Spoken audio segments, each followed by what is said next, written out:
Yo, I am Bongo Ideas and welcome to Critique of the Week. On Critique of the Week, we pay attention to the trending issues that have transpired within the week. We critique where we need to critique, we praise where we need to praise, but the bottom line is we pay attention to all the tiny details and we call a spade a spade. The entirety of this week has been about FBI. What did happen in Ghana? Like FBI, Bianca Ghana, the fire who bang, bro. The question on the mind of so many people be say, why is the FBI in Ghana? What is their mission in Ghana? With about the Federal Bureau of Investigation is actually based in the United States of America. And we know that anything that has to do with crime that involves an American citizen in any part of the world, they get involved. So if they're in Ghana, then there should be a reason for that. And the backstory is that in 2023, the Federal Bureau of Investigation actually came down to Ghana to, track some cyber criminals they've been, tracking for some period, right? So they came down to Ghana to come and see the Interior Ministry. Anytime the FBI comes into any country to operate, they liaise with the international police. That is what we call the Interpol, right? And they also liaise with the Interior Ministry or any statutory body that actually overlooks criminality and stuff. The FBI has been able to, uncover that they are based in Ghana, and these are cyber criminals who have been working for years. Some started as way back as 2010. Government at the time, through the Ministry of Interior at the time, did not agree to the fact that these boys should be arrested. I don't know what kind of, discussion they had, but the FBI wasn't given the go ahead to go look for these criminals or cyber criminals in Ghana. The way the FBI works, it is so clandestine, it is so secretive that, you don't need to see a white man sitting somewhere with some glasses and you think that's the FBI, or you see them in uniform for you to know that there's an FBI. And the FBI can be any agents that they think could help them. It just needs to be intelligent enough to carry out the operation, So they've been doing the undercover study for a while. They've been going to pubs, they've been going to restaurants, they've been tracking them to a brewery and places that they meet where they blow their money, Now, how do the FBI operate? Now, one thing is, I've had conversations about the fact that Archipelago and, Two Hype Show Boy could be FBI agents. That is never true. FBI agents are not public figures. And also, for you to become an FBI agent, you need to be educated to a certain level. You need to undergo their rigorous education system, security system for you to be able to, go about your duty. FBI investigation is not just like a police investigation where they carry guns and go look for people. No. It involves high intelligence, high tracking. So that whole conversation about Archipelago and Showboy being FBI agent to be bullshit, especially if you read how the FBI operates. They can't even use people like that. They can actually use people in Ghana, but they will never use people as exposed as Two Hype Showboy or Archipelago, right? So the FBI will never go after someone who has, gone to steal like $10,000 or $20,000. In the 2022 or 2021 reports, it was established that Ghana has become a place where, there is a lot of money laundering going on. The attention of security agencies like FBI, CIA, and the rest has actually been on Ghana for a very long time. So the cyber criminals are just a tip of the iceberg, but they're looking for also, organized criminals. People where they don't just use the internet to commit crime, trafficking of weapons, supporting terrorism, that whole establishment. If you be gift card trader on the internet way, you take some client 10K and 20K, bro. The FBI is not looking for you. They part. So the boys way, they charge clients with the client, they send $500, $1,000, they part. There's something called high-profile cases. High-profile cases involve high-profile personalities and high-profile amount of money. Before the FBI will come for you, you need to be in the business for a very long time. And you should have stolen money where it trigger the system. It is sending the alarm bells. If you take anything in the millions, it actually raises eyebrows. So the FBI will be like, yo, what happened for you? And most of this transfers, they are wire transfers. They are not like BTC transfers or anything. People transfer to bank accounts in the United States, and the people in the United States transfer to Ghana. The boys who do the cyber crime, they actually have boys in America who have bank accounts. So if they get a client and the money is sent to the account of the person in America, the person in America tells them that, bro, can their money drop? Then they'll do a wire transfer. It could take 3 days or 4 days for the amount to arrive in Ghana. Then they have a local bank. They know the bank managers. They pass back door. They go collect their amount. They sort the bank managers and the people, who work at the bank. Then they take their money back home. That's why they take the pictures and they be showing you a lot of money. So that is how it operates. Now, any amount in the region of $1 million is going to trigger the FBI, and the FBI can actually be looking for you for 6 years. They don't do more than 6 years if they are not getting the kind of intelligence and the kind of information that implicates you for them to come for you. They'll just leave you and let you be. They'll probably come back to that case if they get enough intelligence about what you are doing. Now, the FBI can also chase you forever. They can only chase you forever if there's American citizen involved and the American citizen committed suicide as a result of the crime that you actually perpetrated on them. So if you stole the inheritance of an American citizen, and the American citizen is probably in his 60s or in his 70s, and as a result of that, he committed suicide, or, developed some, health complication, and it led to the death of the person, they'll look for you forever. Most of these guys where they talk about, at the base of that be people where they commit crime where their victims die. So now let's get into the $100 million, scam that was actually perpetrated by these 3 people that they've arrested in Ghana. And that is DadaJoe, Kofi Boat, and one Innocent guy. All right. So in 2023, the FBI through the, American embassy in Ghana actually wrote a letter down here to, request for some arrest of some people, but as I told you earlier, it didn't go through. Now, a new government comes into power. The interior minister actually granted the request of the FBI to come down to Ghana to come and make the arrest to the magistrate of the district court, Accra.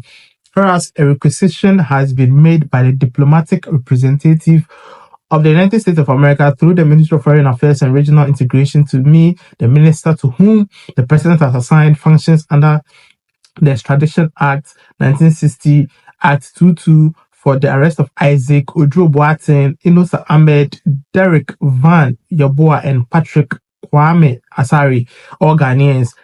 And whereas the said Isaac Odro Boateng, Innocent Ahmed, Derek Van Yaboa, and Patrick Kwame Asari are suspected to be in Ghana. Now, therefore, an exercise of the powers conferred on the minister for the Interior by Section 7.1 of the Extradition Act 1960, Act 22, the following order is hereby made. It is hereby signified that a requisition has been made to me as aforesaid, and you are hereby required in accordance with the provision of Section 7.1 of the Extradition Act 1960, Act 22 to issue a warrant for the apprehension of the said Isaac Odro Boateng, Innocent Ahmed, Derek Van Yaboa, and Patrick Kwame Asari, for all of which these presents have been made for sufficient authority.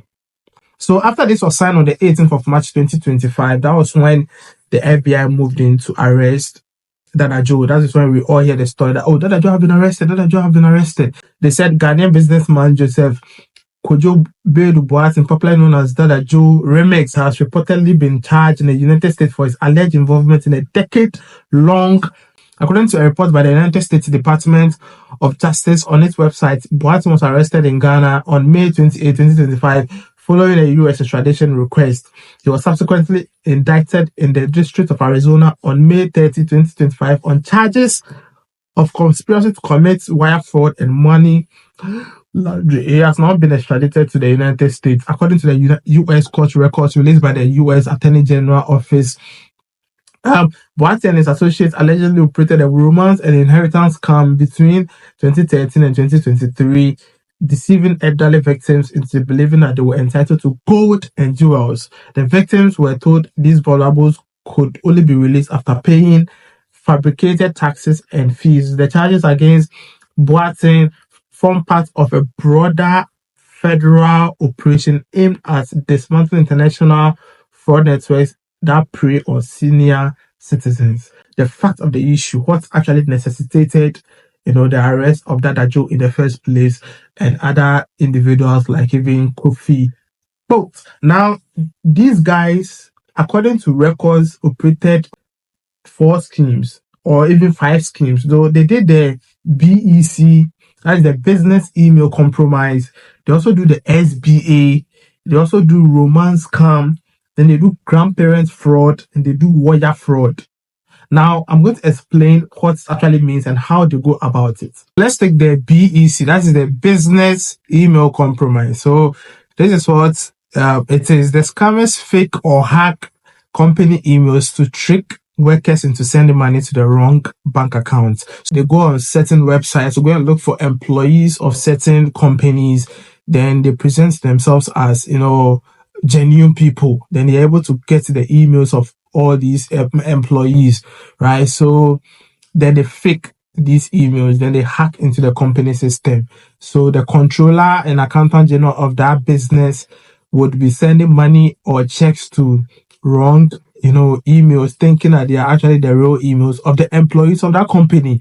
So that is how they do the business email compromise. So sometimes they actually pretend to be the CEO or the finance manager and say, send money now to this account. So if they send that message to the controller or anybody who's in charge of the money goes straight to the scammer, not the real business. And when it comes to business email compromise, the amounts involved are huge amount, $5 million in one operation. The second one is the SBA fraud. That's the small business administration scam. This SBA fraud actually came to be during the COVID era when there were some freebies that were announced for small businesses. The United States government at the time, headed by Joe Biden, actually announced that small businesses will be given some allowances or stipends to cushion them against the COVID. So the boys in Ghana and the boys across the world saw it as an opportunity to actually make money by pretending to be businesses and taking money. So fraudsters use stolen identity info to apply for government loans meant for small US businesses. So they act like they own a small business and they applied for COVID-19 relief or other SBA loans. The US government sends money, but to the scammers' accounts. So you need to be very, very intelligent to do this. So before the government of America will send you money, they need to, verify certain things. And they're able to verify and know that, this business is actually genuine. We need to send the money to them. But the money is actually not going to that said business, but it's going to someone here in Ghana, Charlie. This would be very, very wise. Then we get the romance scam. Scammers pretend to fall in love with someone online just to steal their money. So they chat daily where they get a client. So they call them clients. They say, I love you. They gain interest. They meet on dating sites. Then they lie. Like, I need money for surgery or I'm going to visit, but I got stuck. That kind of thing. They use emotional manipulations. Then the victim sends money, but the scammer is never real. They'll use fake identity. Guy pandai, they use a female identity. They steal money. That be the romance scam. They have machines where I feel talk to you, I be woman, or but if they see me, I be man, or I feel be man, then if I talk to you, I be woman. So they do that to extent where the person where it be their clients, the person will gain some trust for them and believe that they are real. So that is when you start taking money from them and all that, because they now fall in love with you, so they are ready to do anything for you. So them would take all your money, right? Then we have the grandparents scam. Scammers target older people pretending to be their grandchild or lawyer, police officer. They say, oh, your generation, your grandson is in jail or he had an accident and needs help. Out of fear, the grandparents sends thousands of dollars all to the scammer. So that be the elder fraud. Then you have the marriage fraud, like you go marry someone just for your money, you the bab. Then you have the consignment fraud, like the few reach out to some investor and tell the investor say they get gold.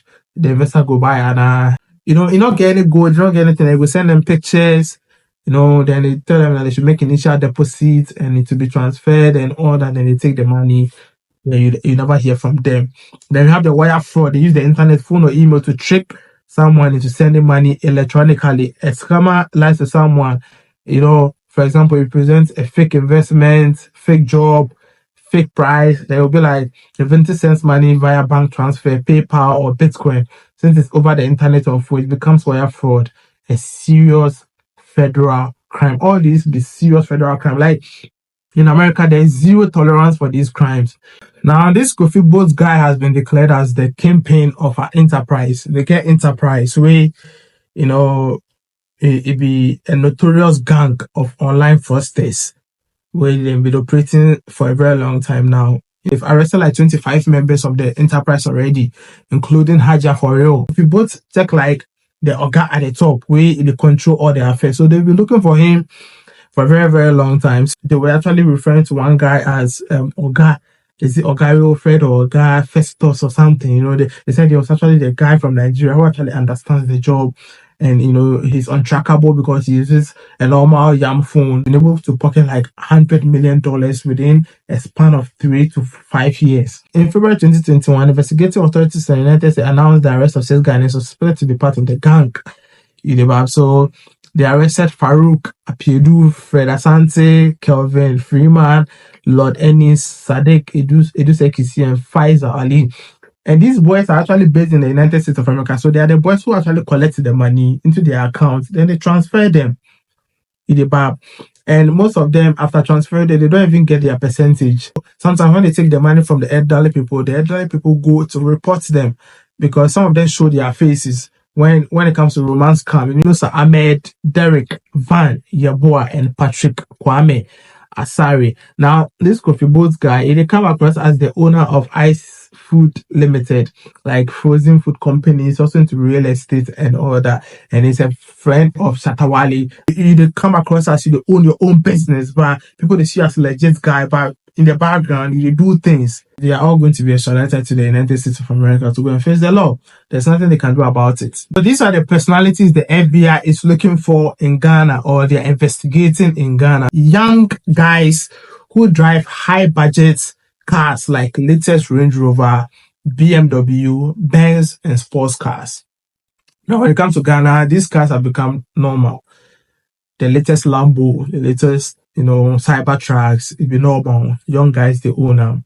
If I just go explain how you got it. If you believe, say, you use legitimate way to get them, no problem. You step out in those Lambos and in the cyber trucks and, the latest Range Rovers and all that, you'll be tracked and you need to go explain yourself. Now, young guys who live in high cost mansions, apartments, or own several houses.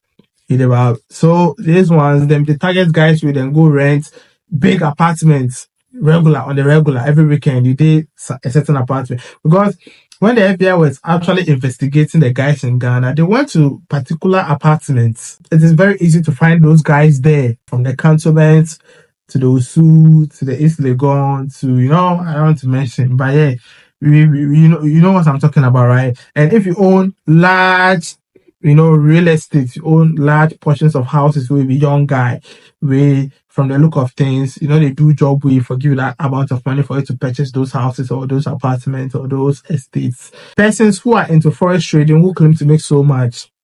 Forest trading is not bad. It could be legit, it could be scam. But if you're making so much from forest trading, maybe you're making like $500,000 to $1 million every month or something for forest trading, you need to explain yourself. Persons who trade in Bitcoin and other cryptocurrencies. In America, even though Bitcoin and other cryptocurrencies are allowed, there's some skepticism about it because it can be used to perpetrate fraud and fraudulent activities because it is not easy to track it about. And the cryptocurrency industry is a bit checkered. There's some kind of alarm that goes off anytime there are huge amounts that are being transferred through BTC and other means, right? They feel like there's something they go on there. So the crypto guys, they on guard. Now, persons with huge bank account balance with no corresponding income source, basically, unexplained wealth. You be guy with have bank accounts with a lot of millions in it, but you don't know where it is coming from. You get a dollar account. Now, if you draw any amount of money where it be above a certain threshold, the alarm bells actually go off at the Bank of Ghana. You would think you've actually taken block in the post time, but then they track you. Then they track every spending. They track every swipe. But you go figure, oh, Charlie, my G block, why G block? G block, yeah. Persons who receive foreign remittances, transfers in huge accounts. Maybe you have someone in abroad, but if they send a regular 5K, 2K, then all of a sudden the person sending like 100K. Then go track you. Now, persons who make more than $100,000 in a month will be silently investigated, especially people in Ghana. So people in Ghana, people who own businesses with them they talk. Oh, I make $100K. Hey, how did you make $100K? Way when you come into your business, no activities. How do they make that amount of money? Oh, I be online. Oh, I be remote worker. Oh, I be this. Tell you how they make that money. So if I explain, person who own a chain of businesses like restaurants, pubs, boutiques, and real estate, they also be investigated because it has been established that most money laundering and fraudulent activities go through these enterprises, about pubs. They are always there's something always going on there, right? Someone can come and blow like 100,000 Ghana cedis a night. So the security agencies are like, hey, why is everybody going into real estate? What is really happening here? And those houses are overpriced like crazy. The boutiques, people not they sell anything. Nobody they buy the clothes. But every day, the boutique is open 247. Money they go out, money they come in. What is really happening there? You need to explain to the FBI. Then persons who flaunt money on social media, especially those who travel and shop frequently. Anytime you flaunt money on social media, you are in trouble. Anytime in the shop, some people go to Dubai, they buy from all the shops. They are tracking, bro. Anything they do, they track. So for DG, persons connected directly or indirectly to Hajia for real, especially her circle of friends. If you be connected to Hajia for real in any way, you'll be under the radar. Like some month ago, I saw some video online where some Ghanaian guys will then drive all the latest vehicles in Ghana. I see where I say, hey, how these guys they get the money? Where them they get the money from? People they tell me so me I will post make I go look for money. So I did a TikTok video. So you guys just watch the TikTok video here.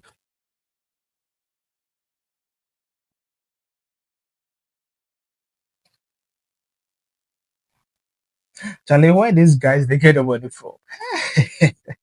No, bro, like make them show me the way because where them they get the money from to purchase these cars? Like when they work them they do it be crypto, it be online, it be mining, it be oil and gas. Like where's the money coming from? Because in Accra here, it's very, very, very common for you to find cars with them. They price them at $300,000, $500,000, $100,000. Where boys they buy them on the regular. Not be like some man be way wabo brasa we take money by young guy 22, between 20 and 30. Then they own luxury cars, luxury vehicles. Maybe I dey ask my body say, Charlie, why people they make the movie? Make you people show you the road. And make you people show you the road, because it has become so common that cars way it bust the brain, cyber track, can it be now Lambo be very, very common in Ghana. The latest BMW, sports cars. How you guys they do them? It be crazy beauty on these cars. In Zimbabwe, I believe they pay the duties and they go through all the processes and all that. But me, I dey ask my body, say, where you go get that money from? That be the question me I dey ask. Where you guys they get the money from? Because, Charlie, if people for come explain the movement give you, it's so say, Charlie, because my problem, I don't have a problem, but my question is stemming from the fact that, since the government said it will be going after people who have wealth way they not explain how. Like if you get money, if you explain how you get the money, nobody defies you, but just come explain. Say, oh, okay, you get about $1 million in your account. How you get them? What work you do where you get them? What be your source of income? So most of the boys, Charlie, they see any 9 to 5 or anything. But boys they inside room with Charlie, it's small when them the clock. So nobody is actually trying to insinuate say be anything. But when you see these cars, it raise eyebrows. When you see these cars frequently, where them they go a breed, them they move, them they do car shows. Now car shows be very, very common in Ghana. When they do those things, the security agencies then they see us as what they happen for year. It about now where FBI today around, where FIC today look into accounts and those things. I feel like the boys where them get these cars and these luxury vehicles and things very soon they'll be dragged to places where them go ask them to make them explain and things. So it's not best if you did low key or something, you know, because I feel like the show off they become a bit too much, you know, like where it will trigger the security people to look into you and all that. Nobody they talk say, you know, if it be legal way they do, why not? If you purchase cars. But if you don't say Charlie, you pass through corners, you for the G. I always they believe say anything you want to achieve in this life, you can achieve, but you can also achieve it through the legal means. Legal means will take very long, but it still go fit achieve them. Right. So me and they see those cars, Charlie, what they happy? Some pubs to the close, pubs like Garage and Sun Frontiers. Is it just a coincidence that at the time that the FBI is looking for people who are purportedly fraudsters, the places that they go to flaunt these monies are closing up? Right? If it's just mere coincidence or there's a connection. Garage actually announced that they'll be closing after over 5 years in Ghana. But they didn't give the reason they were actually closing up, but they were like, this weekend will be their last weekend in Ghana. One question I'm asking myself is, Garage actually makes a lot of money. So if they are going out of business, they are not going out of business because they are unprofitable. Most businesses go out of business or they close up because they are not making money. They are not making profit. Garage actually makes a lot of money in a night. If you go to Garage on a typical Saturday, Friday, Sunday night, it'd be crazy. The money guys they blow for them be crazy. We have videos circulating all over where guys they blow 50K on a regular. What I'm also hearing is that the land does not belong to them, and there's some fracas about the ownership and all that. So they have to, stop their business for a while or probably just stop operating at all. Whatever it is, this is a very big coincidence. About and San Frontier is also it's more like a restaurant, in East Legon. They're also saying that they can't operate anymore and they are closing up for a while. They'll be making a comeback. These are places where supposedly these guys, go to flaunt their monies, go to spend, on the girls, go to blow, to blow cards. Let's go straight into Shatta Wale. For me, I feel Shatta Wale is actually revealing the fact that he's very insecure about himself and that the public sentiment about whether he's a fraud boy or not is actually getting to him. I don't understand why Shatta Wale is trying to prove a point about whether he's legit or not. If you're legit, why should we be worried? Why should you try to prove a point? Why are you showing us your cars? Why are you making so much noise? Why are you going on live? One guy. But I know that you are there to make people know that Kofi Boat is not a scammer. Oh God, hey Kofi, hey Kofi Boat, hey Kofi, hey.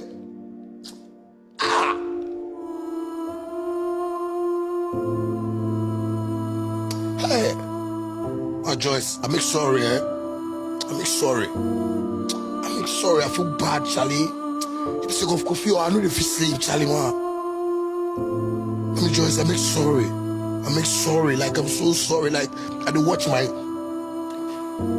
siblings right now. Like, I do watch them. Like, I the picture Kofi Boat in kiddies right now. I know they fit. They call Kofi Boat scammer. Who tell you? It's just business where you go wrong. Like, who is coming after you? If the public are actually insinuating that you're a fraud boy, they are doing that because of your association with the fraud guys. You were crying on live that Kofi Boat is actually not a fraud guy and you are so worried. The moment you say that, you're actually giving the FBI or the authorities reasons to come for you, reasons to look into you. Why are you saying that he's not a fraud guy? Why don't you allow the investigative body to get their work done and be the ones to declare whether he's legit or he's not legit? The fact that the person was legit to you does not mean he was actually legit. You need to have some emotional intelligence as a musician, as a celebrity. You've been in this space for a very long time, but usually when there are issues that has to do with you, you just flip. Some emotional recklessness be there. You just be saying stuff. And everybody knows that Shatta Wale is a very hardworking guy. But he makes a lot of money from his streams, from his businesses, from his shows. So nobody's actually disputing the fact that a celebrity who is worth whatever you have for yourself, right? So I don't think you should be trying to prove a point on social media and be like, yo, my money be legit. Yo, nobody can say my money not be this. Look at my cars. You people be poor. What the fuck is wrong with you? there's already a perception about you. People perceive you in a certain light because of certain things you've said in the past about being a browser. Maybe my browser that, what browser that. You see, we are not going to play ostrich here. Anytime you spoke about Obia browsing, and you are referring to scamming, you are referring to internet fraud. That be what browsing means in Ghana. The fact that they are calling you out does not also mean that you actually did any crime. It is just your words that they are actually holding it against you. Most of the boys in your circle are actually boys who do that. Kofi Boat was in your circle. There are three things that can actually happen to you. One, you can actually be declared as a conspirator. Two, you can be declared as an abettor to a crime. Or you can be declared as an accomplice. Accomplice by association, not because you did it, but just because you were friends to them and you were in their circle and you probably saw what they did and you didn't say anything about it or do anything about it. It's going to be seen as an accomplice. Or someone that they conspired with. Stay silent, you don't talk. Or you take some amount of money and shut up. Or you help them in certain aspects. You can actually be an abettor to a crime. What's a so so just by association, you can actually be complicit. The best thing for you to do is just shut the fuck up. Shatta Wale, nobody they pray for your downfall. If Shatta Wale will go down, it is through his own actions, it's through his own recklessness, through his own indiscretion, not because the Ghanaian people do not love you. Actually, this issue actually generates a lot of public outcry, public reaction. People they talk, some people they mention names of people where they feel like they inside. When we get people to where them they defend. Most of the people with them they defend the girls. Meaning they say it's on authority, say most girls, the things they have or they acquire are actually things that come from guys. If guys should actually take back most of the things they've given to most girls will have nothing at all. Most girls, even their wig, actually bought by guys. The phones they use actually bought by guys. The rooms they sleep in were actually rented by guys. If she drives a car, most of them, the cars they drive were actually bought by guys. Most of them, the dresses, the pants, like everything about them was actually financed by a guy. And for them, people in that category, they don't even care if you are killing someone to make them money. So long as you can provide for them, they fucking don't care about your attitude. You can beat them, you can step on them, you can do every shit to them. So far as you are providing for them, they don't really care. So far as they can live that social media life and come across as they have everything sorted. That is all that they care about. So I'm not surprised that most of the people defending the guys who have been caught up are the girls. Boy will get money, you wait in friend will call them. So Charlie, I make what? Make you send me some 200 at the software. The guy never will send.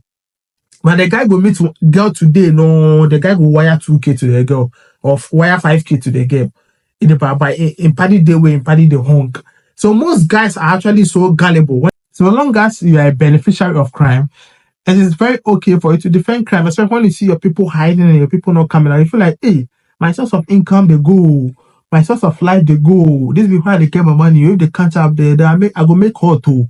Now you care about what the person does. Those, reckless comments, they come from these girls. And one of them be Kitachi.